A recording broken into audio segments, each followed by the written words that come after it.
Never has there been a perfect time to tell you that sometimes you just got to dive in.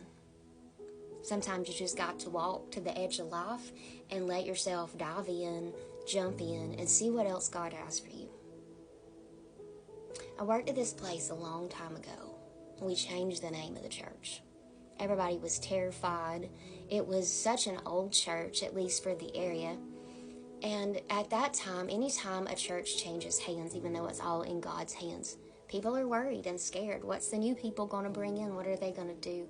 And at the end of the day, that church touched a little bit of all of us. And whether we were still there, we moved on somewhere else, congregants and ministers alike, we were all changed and shifted by this space, these people, and the ability to say, it doesn't matter if everybody's scared of it. If God told us to do it, we're going to do it, and we're going to just jump in. And we did. It was a jumping point. We just all jumped in. We didn't know what was going to happen. We didn't know how the area would perceive it. We didn't know who God was going to send our way. But when he sent the people our way, boy, were they amazing. It wasn't anything like we thought. It wasn't anything like the people who were there previously thought. It was so extravagant. It was a great time to be alive. And right now, you are posed with a space and time in the world where the Lord has set you here for such a time as this.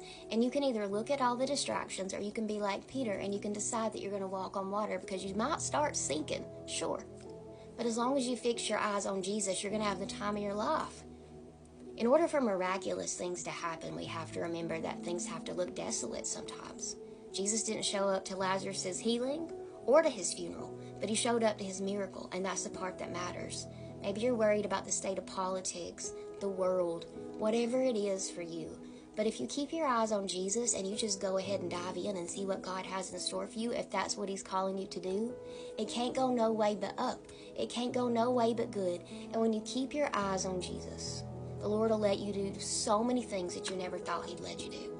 If I would have been afraid to get on a social media platform in 2020 when the church has pushed us all out into the world because nobody was coming in the door and many of our doors were closed, I would have missed out on a lot. I would have missed out on 5 years of wonderful. And I wouldn't trade it for nothing. But back in those days, you couldn't have convinced me to download an app that I didn't understand. And now I've seen so many people come to Jesus because of this. So many people healed, or so many people wanting to get to know God again, or for the first time, or getting over their church hurt or their trauma. And I'm so grateful that I took the dive even when I was scared. Maybe you're scared now. Maybe we don't know what tomorrow holds, but we do know who holds the future. And that's Jesus. He's unchanging, the unchanging one, the same yesterday, today, and forever. So maybe the answer tonight is lay down and be still and know that he is God. And second, remember that if you want to see a miracle, it doesn't mean that everything's going to look great beforehand. It just means that you have to have the faith to step out to see that miracle, because it'll be better than everything you were asking for before.